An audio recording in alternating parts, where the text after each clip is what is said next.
السلام علیکم ورحمۃ اللہ وبرکاتہ۔ وعلیکم السلام ورحمۃ اللہ وبرکاتہ۔ کیا حال ہے سب کا؟ الحمدللہ، امید ہے آپ خیریت سے ہوں گے۔ نحمدہ ونصلی علی رسولہ الکریم، اما بعد، فاعوذ باللہ من الشیطان الرجیم، بسم اللہ الرحمن الرحیم۔ رب اشرح لی صدری ویسر لی امری واحلل عقدۃ من لسانی یفقہوا قولی۔ الحمدللہ کہ اللہ سبحانہ وتعالیٰ نے ہمیں انسان بنایا، ہمیں دیکھنے، سننے، سوچنے، سمجھنے کی صلاحیتیں بخشی۔ ہم دیکھتے ہیں کہ کوئی بھی چیز ہمارے ارد گرد، آس پاس، اوپر نیچے خود سے خود نہیں بنی۔ اگر کوئی یہ کہے کہ یہ کالج خود بن گیا تو یہ بات درست نہ ہوگی، اگر کوئی یہ کہے کہ یہ لیپ ٹاپ خود بن گیا تو یہ بھی درست نہیں۔ چھوٹی سے چھوٹی چیز، بڑی سے بڑی چیز، کوئی بھی چیز خود نہیں بنتی، کوئی بنانے والا ہی اس کو بناتا ہے۔ اسی طرح یہ زمین، یہ آسمان، یہ ستارے، یہ سیارے، یہ درخت، یہ پانی، یہ ہوا، ان میں سے کوئی بھی چیز خود سے خود نہیں بنی۔ اور بحیثیت مسلمان کے ہم سب جانتے ہیں کہ ان کو بنانے والا کون ہے؟ اللہ سبحانہ و تعالی۔ اللہ خالق کل شیء، اللہ ہی ہر چیز کا خالق ہے، اسی نے سب کچھ بنایا ہے۔ پھر دوسری چیز ہم یہ دیکھتے ہیں کہ جتنی بھی چیزیں ہیں ان میں سے ہر چیز کا کوئی نہ کوئی مقصد ہے، کسی مقصد کے لیے بنائی گئی ہے۔ مثال کے طور پر یہ پانی کی بوتل اس لیے بنائی گئی ہے کہ اس کے اندر پانی رکھا جائے اور وقت ضرورت استعمال کیا جائے۔ یہ لائٹ اس لیے بنائی گئی ہے کہ اگر کمرے میں روشنی کم ہو یا نہ ہو تو اس کو جلا لیا جائے۔ اسی طرح یہ کرسی اس لیے بنائی گئی کہ آپ اس پہ بیٹھ سکیں۔ تو انسانوں نے بھی جتنی چیزیں بنائی ان کے بنانے کا کوئی مقصد تھا، بیکار میں نہیں کچھ بنایا۔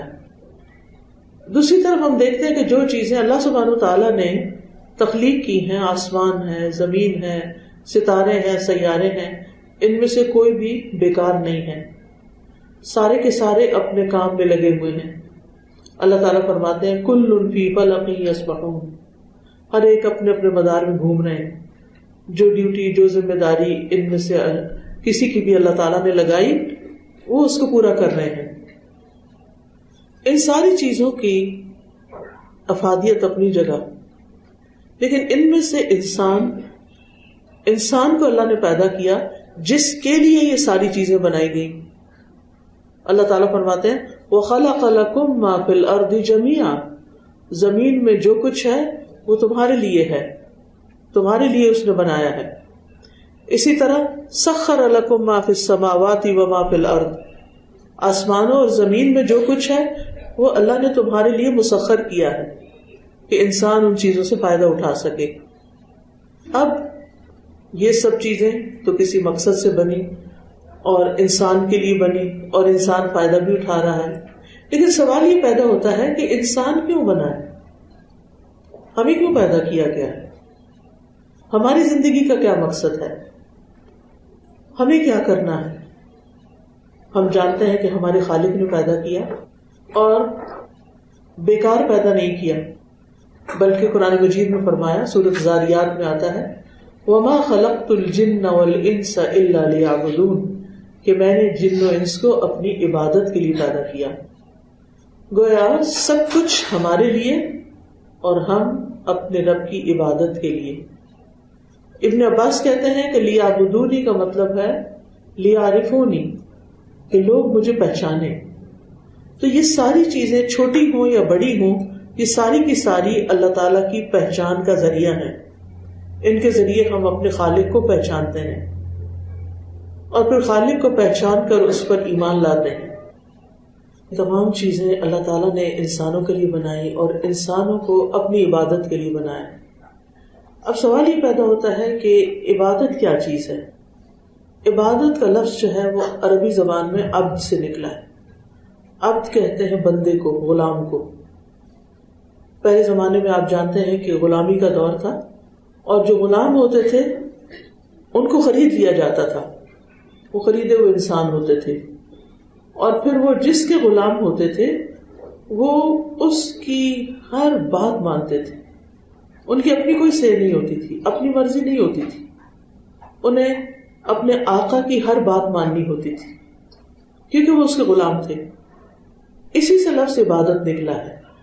یعنی جب ہم اللہ کی عبادت کرتے ہیں تو اس کا مطلب یہ ہے کہ ہم ہر وہ بات, ہر وہ کام جو اللہ کی مرضی اور پسند کے مطابق کر رہے ہیں وہ ساری کی ساری عبادت ہے. عبادت کا تعلق صرف نماز روزے سے نہیں, صرف حج اور زکوٰۃ سے نہیں, بلکہ عبادت کا تعلق پوری زندگی سے ہے. صبح سے لے کر رات تک ہم جو بھی کام کرتے ہیں ان میں سے ہر کام کو اگر ہم سوچ سمجھ کے کرتے ہیں اور اللہ کی پسند کے مطابق کرتے ہیں تو چاہے ہم کھانا پکا رہے ہوں, چاہے ہم کھانا کھا رہے ہوں, چاہے ہم کسی کو کھلا رہے ہوں, چاہے ہم گھر کی صفائی کر رہے ہوں, چاہے ہم پڑھنے کے لیے نکلے ہوں, چاہے ہم پڑھانے کے لیے نکلے ہوں, چاہے ہم کوئی جاب کر رہے ہوں, ہم کچھ بھی کر رہے ہوں, اگر ہمارا کام ٹھیک ہے جس میں 2 شرائط پائی جاتی ہیں, ایک یہ کہ ہماری نیت اچھی ہے, ہم اللہ تعالیٰ کو خوش کرنے کے لیے کر رہے ہیں, اور دوسرے یہ کہ اس کا طریقہ ٹھیک ہے, اس میں آنیسٹی ہے, تو یہ ہمارے سارے کام بھی عبادت ہے. ایک جھاڑو لگانا بھی عبادت ہے, گھر کو صاف ستھرا رکھنا بھی عبادت ہے. اور بائی دا وے مجھے بہت ہی خوشی ہوئی ہے کہ مردان ایک ایسا شہر ہے جس میں بہت صفائی ہے. تو مجھے جو فیلنگ آ رہی تھی وہ یہ کہ یہاں کے لیڈرز آنیسٹ ہیں, جنہوں نے اپنے لوگوں کا خیال رکھا ہے. اور یعنی چھوٹی سے چھوٹی گلیوں سے ہم غلطی سے یونیورسٹی کی طرف جا رہے تھے اور چھوٹی چھوٹی گلیوں میں گھس گئے, گلیاں بھی صاف اور سڑکیں بھی صاف اور دکانیں بھی صاف, اور ہر طرف ایک خوشی اور ایک خوشحالی کی فیلنگ نظر آ رہی تھی. میں پچھلے 1-1.5 مہینے سے مسلسل ٹریولنگ کی حالت میں ہوں اور پاکستان کے مختلف صوبوں اور علاقوں میں جانے کا مجھے اتفاق ہوا ہے, تو یہاں آ کر حقیقی معنوں میں بہت خوشی ہوئی ہے. آپ لوگ خوش قسمت ہیں جو اس شہر میں رہتے ہیں, اور میری دعا ہے کہ یہ شہر اور زیادہ ترقی کرے. تو بات یہ ہے کہ ہم چاہے حکومت کر رہے ہوں, چاہے ہم خادم ہوں, خدمت کر رہے ہوں, ہم سروس کر رہے ہوں, ہم جاب کر رہے ہوں, ہم کچھ بھی کر رہے ہیں, اگر ہماری نیت اچھی ہے اور ہمارا طریقہ اچھا ہے تو یہ سب کچھ عبادت ہے. ہمارے دین میں, دین اسلام میں دین اور دنیا کو الگ نہیں کیا گیا. یہ کانسیپٹ غلط ہے کہ دین الگ ہے, آپ کا پرائیویٹ معاملہ ہے, آپ گھر میں جو چاہو کرو, اور دنیا میں آپ بالکل کسی اور طریقے پہ چلو. نہیں, ہمارا دین ایک مکمل دین ہے جس میں زندگی کے ہر شعبے سے متعلق ہمیں رہنمائی دی گئی ہے. ایک صحابی تھے جنہوں نے یہ کہا کہ قرآن میں ہر سوال کا جواب ہے. تو سننے والے نے کہا کہ اچھا مجھے بتائیں قرآن میں بریڈ بنانے کا کیا طریقہ لکھا ہوا ہے. تو وہ تھوڑی دیر کے لیے گئے اور جو بریڈ بنانے والا تھا اس سے پوچھ کر آ گئے. تو ان کا کہ بریڈ اس طرح بنتی ہے. ان کا کہ یہ قرآن میں لکھا ہے. ان کا نہیں, قرآن میں لکھا ہے فَاسْأَلُوا أَهْلَ الذِّكْرِ إِن كُنتُمْ لَا تَعْلَمُونَ, جاننے والوں سے پوچھو اگر تمہیں معلوم نہیں. یعنی جو چیز تم نہیں جانتے جا کر کسی سے سیکھ لو. یہ بھی قرآن کا حکم ہے, تو یہ بھی عبادت ہے.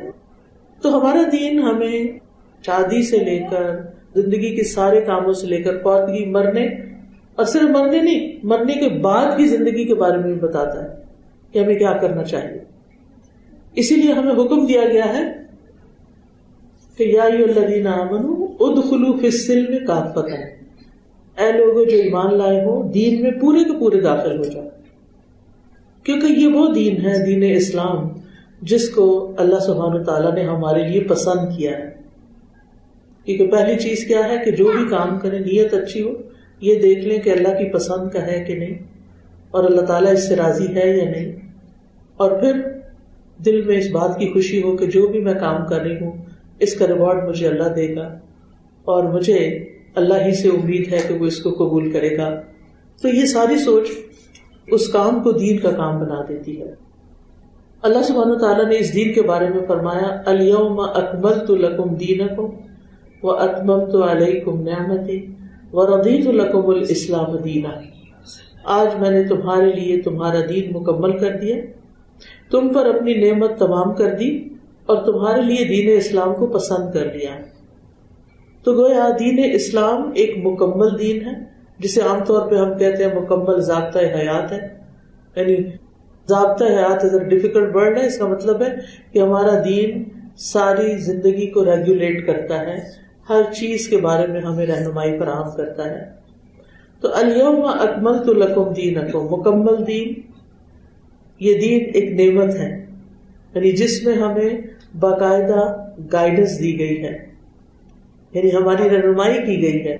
اللہ تعالیٰ نے ہمیں پیدا کر کے ایسے ہی چھوڑ نہیں دیا، بلکہ ہمیں گائیڈ کیا ہے کہ مثال کے طور پر شادی کیسے کرنی ہے، شادی کے بعد کیا کرنا ہے، کاروبار میں کیا حلال ہے حرام ہے، لوگوں کے ساتھ کیسے سلوک کرنا ہے، ماں باپ کے ساتھ کیسا معاملہ کرنا ہے، بچوں کے ساتھ کیسا معاملہ کرنا ہے، بہن بھائیوں کے ساتھ ان کا کیا مقام ہے، نیبرز کا کیا مقام ہے، دنیا میں رہنے والے سارے انسانوں، نہ صرف یہ کہ انسان بلکہ حیوانوں کے حقوق بھی ہمیں بتائے گئے، ہمیں ہر چیز کے بارے میں بتایا گیا، حتیٰ کہ انوائرمنٹ کے بارے میں بھی ہمارا دین ہمیں گائیڈ کرتا ہے کہ ریسورسز کو کیسے استعمال کرنا ہے، دوسرے انسانوں کے حقوق کا کس طرح خیال رکھنا ہے۔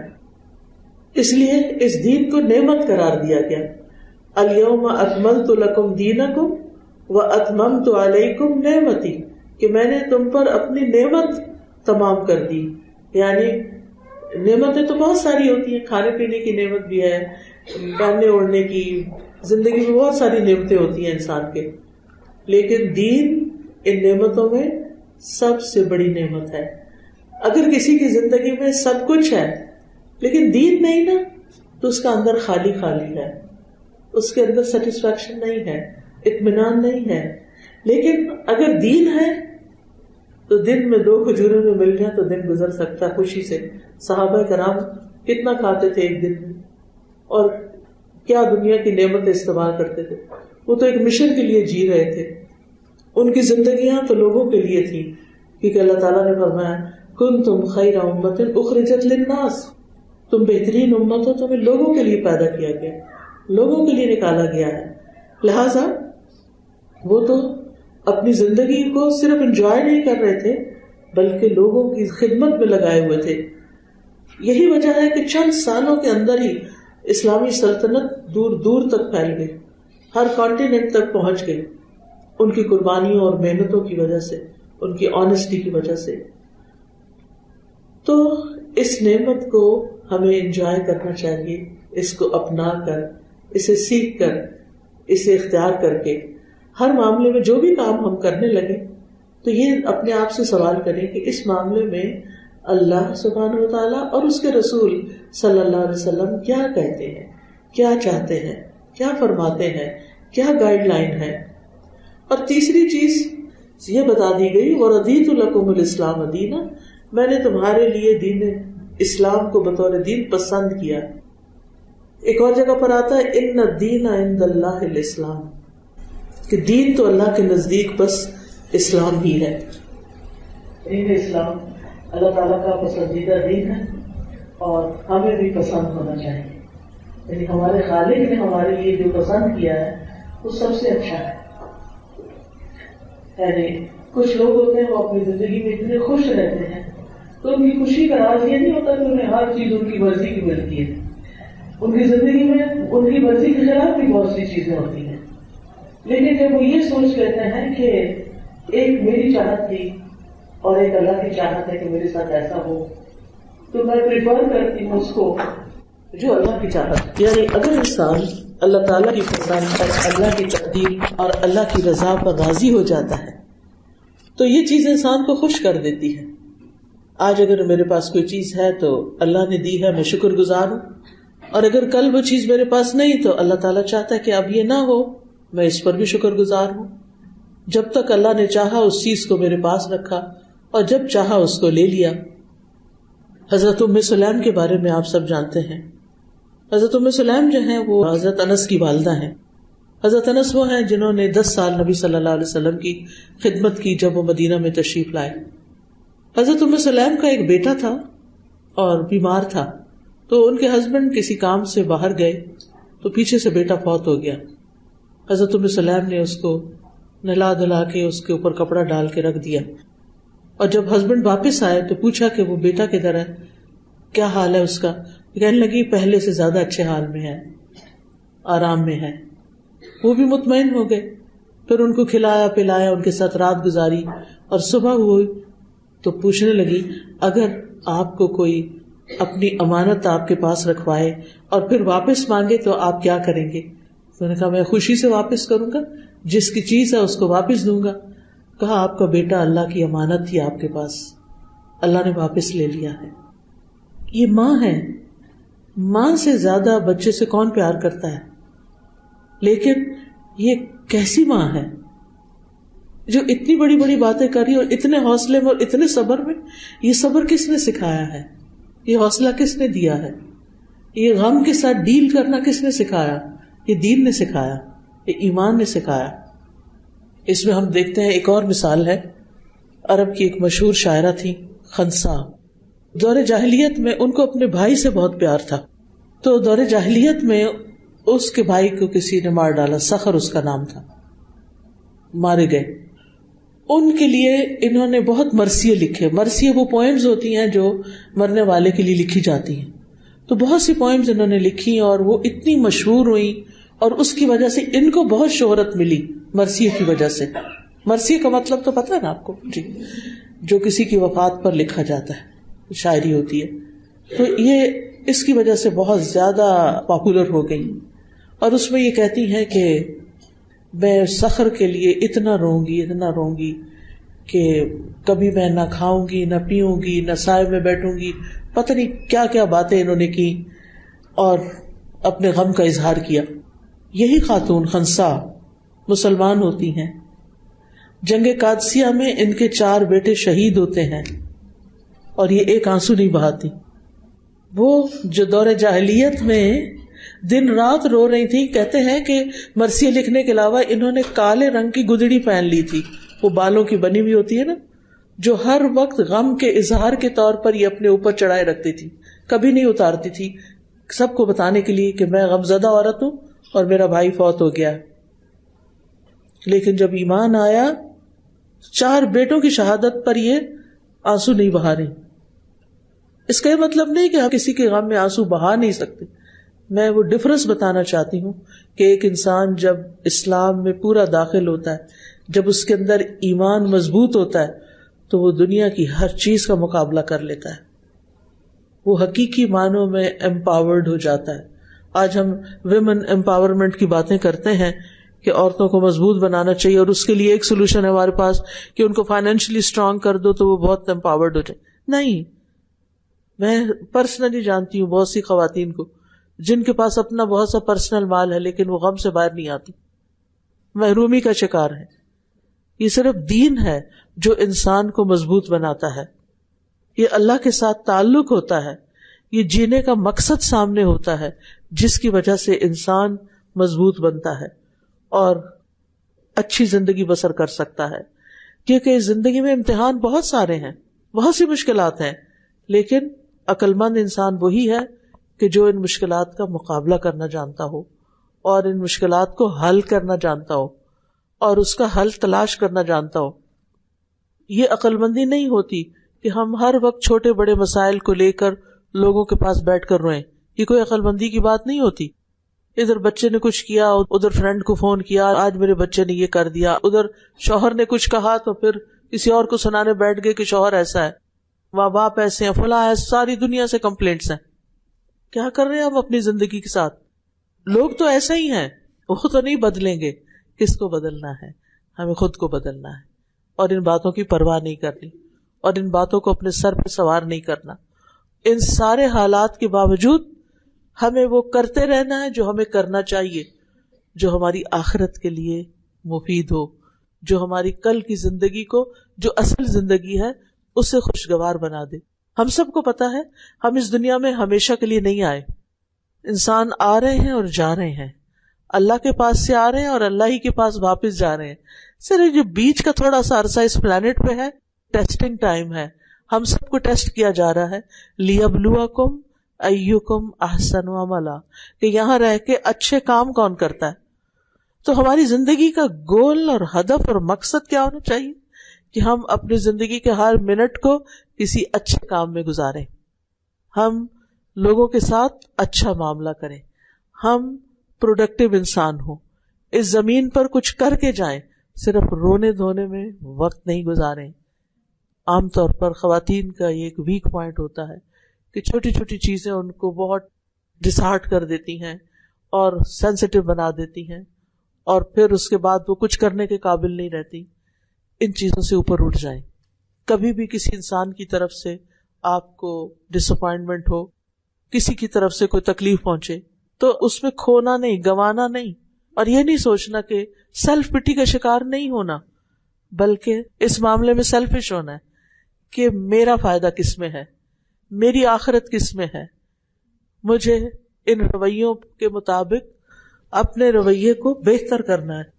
اور ہمارے دین نے ہمیں ہر سچویشن سے ڈیل کرنے کی تعلیم دی.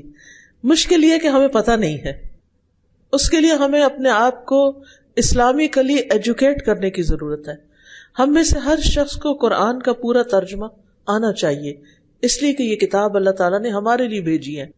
ہم میں سے ہر شخص کو سنت رسول صلی اللہ علیہ وسلم کے بارے میں معلوم ہونا چاہیے, کیونکہ وہ زندگی گزارنے کا طریقہ ہے جو نبی صلی اللہ علیہ وسلم نے ہمیں سکھایا ہے. کس سچویشن میں کیا کرنا ہے ہم سب کو اس کے بارے میں پتا ہونا چاہیے. نبی صلی اللہ علیہ وسلم نے فرمایا, میرے سے قبل کوئی نبی ایسا نہیں گزرا جس کے ذمے اپنے علم کے مطابق اپنی امت کی بھلائی کی طرف رہنمائی لازم نہ ہو. یعنی ہر نبی کو یہ ذمہ داری دی گئی کہ اپنی امت کو گائیڈ کرے, اور برائی سے اپنے علم کے مطابق انہیں ڈرانا لازم نہ ہو. اسی طرح سلمان فارسی کہتے ہیں کہ ان سے کچھ لوگوں نے کہا کہ تمہارے نبی تمہیں ہر بات کی تعلیم دیتے ہیں, یہاں تک کہ رفع حاجت کے لیے بیٹھنے کی بھی, کہ ٹوائلٹ میں بیٹھنا کیسے ہے, یعنی انتہائی پرائیویٹ چیزوں کے بارے میں بھی تمہیں تعلیم دی کہ کس طرح سکھانا ہے. اور آج آپ دیکھیں کہ لوگ تجربے کرتے کرتے ان چیزوں تک پہنچے ہیں جو ہمیں 1400 سال پہلے سکھا دی گئی. عبداللہ بن مسعود کہتے ہیں کہ رسول اللہ صلی اللہ علیہ وسلم نے فرمایا, جو چیز تمہیں جنت کے قریب کر سکتی ہے میں نے تمہیں اس کا حکم دے دیا ہے, اور جو چیز تمہیں جہنم کی طرف لے جاتی ہے میں نے تمہیں اس سے بھی منع کر دیا ہے. لہذا ہمیں بائی چوائس خود وہ راستہ اختیار کرنا چاہیے جو جنت میں لے جانے والا ہے, اور پھر وہ راستہ ہمیں دین ہی بتاتا ہے جو اللہ سبحانہ وتعالیٰ نے ہمارے لیے بہت وسعت والا, بہت نرمی والا, بہت سہولت والا بنایا ہے, اور ہمیں اس پر فخر ہونا چاہیے. ہمیں شرمندگی نہیں ہونی چاہیے, کیونکہ ہم سمجھتے ہیں شاید ترقی کا راز دین کو چھوڑنے میں ہے.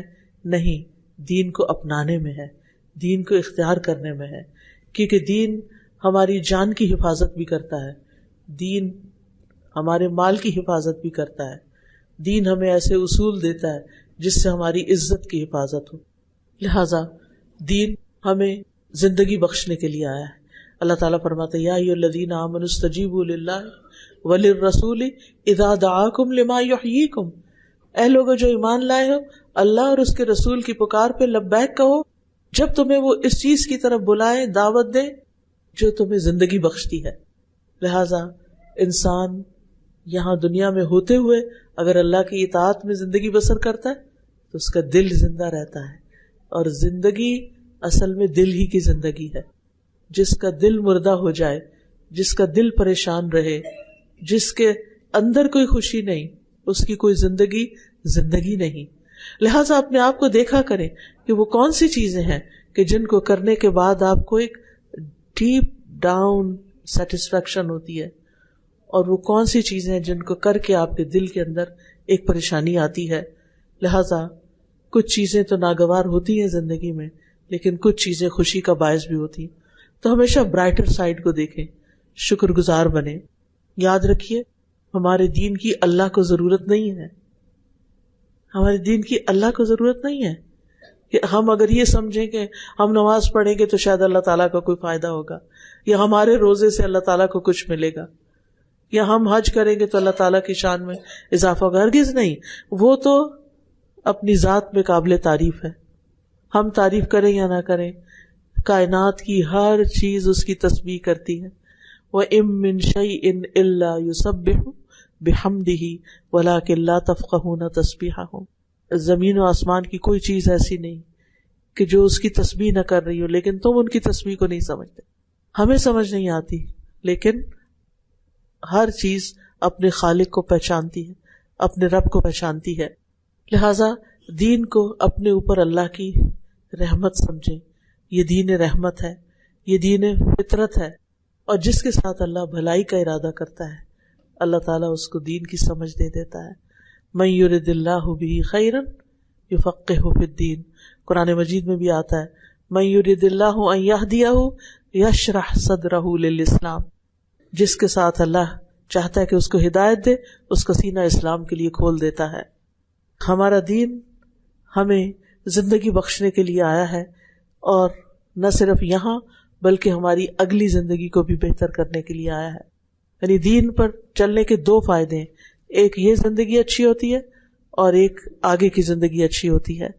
اور آگے کی زندگی میں سب سے پہلے تو مرنے کے بعد قبر کی زندگی ہے، اور وہاں بھی سوال کیا جائے گا من ربک ما دینک من نبیک. تمہارا رب کون ہے، تمہارا دین کیا تھا، اور تمہارا نبی کون ہے. تو ان سوالوں کے جواب تو ہمیں ہر صورت میں آنے ہی چاہیے. پھر آپ دیکھیں ہمارا دین ہماری عقل کو بھی رہنمائی دیتا ہے. بعض اوقات انسان اگر صرف عقل سے کچھ چیزیں سوچتا ہے تو اس میں کچھ چیزیں ٹھیک ہوتی ہیں، کچھ نہیں ہوتی. لیکن جب عقل کے فیصلوں کو انسان دین کی روشنی میں دیکھتا ہے تو وہ عقل بھی بعض اوقات غلطی کرتی ہے، جس کی وجہ سے دین اس کو گائیڈ کرتا ہے، اس کی رہنمائی کرتا ہے. تو ہمارا دین آخرت میں ہماری نجات کے لیے ہمیں ایک ایک سٹیپ پہ گائیڈ کرتا ہے. ہمیں بتاتا ہے موت کے وقت کیسے کیسے فرشتے آئیں گے، اچھے لوگوں کے لیے کیسے آئیں گے، برے لوگوں کے لیے کیسے ہوں گے، قبر میں کیسے فرشتے ہوں گے، قیامت کے دن اٹھیں گے تو کیسے فرشتے ساتھ لگ جائیں گے، وہاں پر کیسے حساب ہوگا، پل صراط ہوگا، اور پھر حوض کوثر ہوگا، اور کس طرح جنت میں جانے سے پہلے لوگوں کے آپس کے جھگڑوں کو ختم کیا جائے گا، ایک دوسرے کے بارے میں جو بیڈ فیلنگز ہیں ان کو دور کیا جائے گا، اور کس طرح صاف ستھرا کر کے انسان کو جنت میں بھیجا جائے گا جہاں موت کو ذبح کر دیا جائے گا اور ہمیشہ کی زندگی شروع ہوگی. اصل کامیابی اس شخص کی کامیابی ہے فمن زحزح عن النار وادخل الجنۃ فقد فاز. جو آگ سے بچا لیا گیا، جنت میں داخل کر لیا گیا، وہ دراصل کامیاب ہوا. وما الحیات الدنیا الا متاع الغرور. اور دنیا کی زندگی تو دھوکے کا سامان ہے. انسان یہ دنیا جمع کرتا رہتا ہے، شاید مجھے ہمیشہ یہاں رہنا ہے، لیکن انسان کو ایک دن چھوڑ کے جانا پڑتا ہے. لیکن جس شخص نے اس دنیا کو اچھے سے استعمال کیا، اچھے کاموں میں لگایا، اپنی ذاتی طاقت کو، علم کو، عقل کو، صلاحیتوں کو، اپنے مال کو، اپنی اولاد کو، اپنے تمام ریسورسز کو، وہ کامیاب ہو گیا. لہذا ہمیں اپنے وقت کو استعمال کرنا چاہیے لوگوں کو ایجوکیٹ کرنے کے لیے، سب سے پہلے خود کو ایجوکیٹ کرنے کے لیے، پھر لوگوں کے ساتھ، پھر لوگوں کے درمیان اچھی زندگی بسر کرنے کے لیے، عدل و انصاف کے لیے، لوگوں کی تکلیفیں دور کرنے کے لیے، اور پھر انسان کو اپنے دشمن کو بھی پہچاننا چاہیے. سب سے پہلے ہمیں اللہ کا حق پہچاننا ہے، سب سے پہلے اللہ کا حق پہچاننا ہے. اس کے بعد ہمیں رسول اللہ صلی اللہ علیہ وسلم کا حق پہچاننا ہے. پھر اپنی عبادات کے بارے میں سیکھنا ہے. ہمیں صحیح نماز پڑھنی آنی چاہیے، صحیح وضو کرنا آنا چاہیے، صحیح طور پر زکوٰۃ کے مسائل کا علم ہونا چاہیے، کیونکہ ہمارا دین بہت بیلنسڈ دین ہے. اس میں حقوق اللہ بھی ہیں اور حقوق العباد بھی ہیں، اللہ کی عبادت بھی ہے اور بندوں کا حق بھی ہے. لہٰذا سارا وقت عبادت نہیں ہونی چاہیے اور سارا وقت بندوں کے ساتھ نہیں گزرنا چاہیے. ہمیں اپنا ایسا ٹائم ٹیبل بنانا چاہیے کہ جس میں ہم بندوں کا حق بھی دیں اور اللہ کا حق بھی دیں. اور حقوق العباد جو ہیں ان کی پوچھ ہوگی، تو اگر ان میں کوئی کمی ہوگی تو جب تک لوگ معاف نہیں کریں گے تو وہ معاف نہیں ہوں گے. پھر یہ کہ ہمارا دین ہمیں اچھا اخلاق سکھاتا ہے، آپس میں ایک دوسرے سے حسد اور بغض سے روکتا ہے، ایک دوسرے سے محبت کرنے کا حکم دیتا ہے. ہمارا دین ادب آداب کا دین ہے، مینرز ہیں، اس میں اخلاق ہیں، کھانے پینے کے آداب ہمیں سکھائے گئے ہیں، سونے کے آداب سکھائے گئے ہیں، اجازت لینے کے آداب سکھائے گئے ہیں، گفتگو کرنے کے آداب سکھائے گئے ہیں، اور ہمیں اچھی طرح بات کرنے کی تعلیم دی گئی ہے۔ وَقُولُوا لِلنَّاسِ حُسْنًا، سچ بولنے کی رغبت دلائی گئی ہے، جھوٹ سے نفرت دلائی گئی ہے، امانت کی پاسداری کرنے کی تعلیم دی گئی ہے، وعدے نبھانے کی تعلیم دی گئی ہے۔ پھر اسی طرح ہمارا دین ہمیں شادی بیاہ کے متعلق بتاتا ہے اور نکاح کو نصف دین قرار دیتا ہے، یعنی آدھا دین مکمل ہوتا ہے انسان کا جب وہ شادی کرتا ہے، کیونکہ اب نئے ٹرینڈز کیا ہے کہ ہمیں شادی نہیں کرنی، ہم خود ہی انڈیپینڈنٹ لائف گزارنا چاہتے ہیں، لیکن دنیا میں تو گزار لیں گے مگر آگے کیا ہوگا۔ اور آج ہی میں دیکھ رہی تھی مختلف جگہوں سے مختلف چیزیں آ جاتی ہیں، اس میں ایک چیز یہ تھی کہ ایک موومنٹ ہے جو چائلڈ فری لائف، اس کا کانسیپٹ دیا جا رہا ہے کہ ہم صرف اپنی زندگی گزارنا چاہتے ہیں اور بچے نہیں پیدا کرنا چاہتے۔ ٹھیک ہے، یہ آپ کی چوائس ہے، لیکن ہمیں یہ بھی سوچنا چاہیے کہ اللہ تعالیٰ نے ہمیں مخصوص جسم کیوں دیے ہیں اور مختلف کام ہماری ذمہ داری میں کیوں لگائے ہیں، ہم اللہ تعالیٰ کو کیا جواب دیں گے۔ تو بہرحال ہمیں دین شادی شدہ زندگی کے بارے میں بھی رہنمائی دیتا ہے، پھر مالی معاملات میں ہمیں رہنمائی دیتا ہے، حلال و حرام کا فرق ہمیں بتاتا ہے، مال کمانے کا طریقہ بتاتا ہے، خرچ کرنے کا طریقہ بتاتا ہے، اسراف اور فضول خرچی سے بچاتا ہے۔ ہمارے دین میں ہمیں ظلم کرنے سے روکا گیا، کسی کا مال غصب کرنے سے روکا گیا ہے۔ تو آخر میں بس چند ایک باتیں میں کرنا چاہوں گی جو آپ یاد رکھیے گا۔ سب سے پہلے یہ کہ ہم دین اسلام پہ راضی ہو جائیں، اپنے مسلمان ہونے پہ راضی ہوں، دل سے راضی ہوں، خوش ہوں کہ شکر ہے اور شکر ادا کریں کہ اللہ نے ہمیں مسلمان بنایا ہے، اور پھر اس دین سے باہر نہیں دیکھیں کہ کوئی اور دین میں دیکھوں شاید وہ اس سے بہتر ہو۔ نو ٹو ایوری ون۔ پھر اس کے بعد یہ کہ دین میں پورے کے پورے داخل ہوں، ہر چیز کو اڈاپٹ کریں، ہر چیز کو خوشی سے لیں اور اللہ کی طرف سے آئی ہوئی چیز کو برا نہ سمجھیں۔ پھر اپنے دین کو اللہ کے لیے خالص کریں کہ جتنے بھی ہم نے کام کرنے ہیں اس میں اللہ کی رضا، اللہ کی خوشی مقصود ہے۔ یعنی اگر کبھی دل نہیں بھی کرتا کسی کام کو، لیکن کیوں کرنا ہے؟ کیونکہ میرا رب خوش ہوتا ہے اس سے۔ پھر دین کی سمجھ بوجھ حاصل کرنی ہے، علم حاصل کرنا ہے۔ پھر دین کے راستے پہ چلتے ہوئے اگر کوئی تکلیف آ گئی ہے اس کو بھی برداشت کرنا ہے، کیونکہ بعض اوقات ہم ایک کام کو نیکی سمجھ کے کر لیتے ہیں، پھر ہمارے لیے مشکل ہوتی ہے تو ہم کہتے ہیں اچھا تھا نہ ہی کرتی، اچھا تھا نہ کرتی۔ نہیں، کوئی بات نہیں، اللہ کا حکم تھا اس لیے کیا، اگر اس میں کچھ مشکل آ گئی تو بھی اللہ کے اذن سے آئی ہے۔ پھر ایسی آزمائشوں پر صبر کرنا۔ پھر اسی طرح مشکلات کے باوجود کچھ ماحول ہوتے ہیں جس میں ہمارے دین پر عمل کرنا آسان ہوتا ہے، جیسے اپنے گھر کے اندر ہم کمفرٹیبل فیل کرتے ہیں، پروٹیکٹڈ، سیکیورڈ فیل کرتے ہیں، لیکن جب ہم معاشرے میں نکلتے ہیں طرح طرح کے لوگ ہوتے ہیں، طرح طرح کی باتیں سننے کو ملتی ہیں۔ آج ہی کسی نے مجھ سے کہا کہ لوگ طرح طرح کی باتیں کرتے ہیں ہمیں کسی خاص انسیڈنٹ پہ، تو میں نے ان سے کہا ان کی پرواہ ہی نہیں کریں، ایک کان سے سنے دوسرے سے نکال دیں۔ ہم لوگوں کے منہ بند نہیں کر سکتے، لیکن ہمیں کرنا وہ ہے جو ہمارے رب کو پسند ہے۔ پھر اسی طرح ہمیں لوگوں تک بھی اپنا دین پہنچانا ہے، کیونکہ یہ ہماری ذمہ داری ہے بحیثیت مسلم امہ کے۔ کنتم خیر امۃ اخرجت للناس تأمرون بالمعروف وتنہون عن المنکر، نیکی کا حکم دینا اور برائیوں سے روکنا بھی ہے، لوگوں کو دین کی تعلیم بھی دینا ہے، دین کے اندر پائی جانے والی آسانیاں بھی بتانی ہیں، دین کی وسعتیں بھی بتانی ہے، اور دین کے اندر جو خوبصورتی ہے اس کو بھی سامنے لانا ہے۔ تو اللہ تعالیٰ سے دعا ہے کہ وہ ہمیں سچا پکا مسلمان بنائے، دعا ہے کہ اللہ تعالیٰ ہمیں بہترین علم، بہترین عمل دے۔ آپ سب کا بہت شکریہ کہ آپ نے مجھے یہاں موقع دیا۔ اللہ تعالیٰ ہمیں عمل کی توفیق دے۔ وآخر دعوانا الحمد للہ رب العالمین۔ السلام علیکم ورحمۃ اللہ وبرکاتہ۔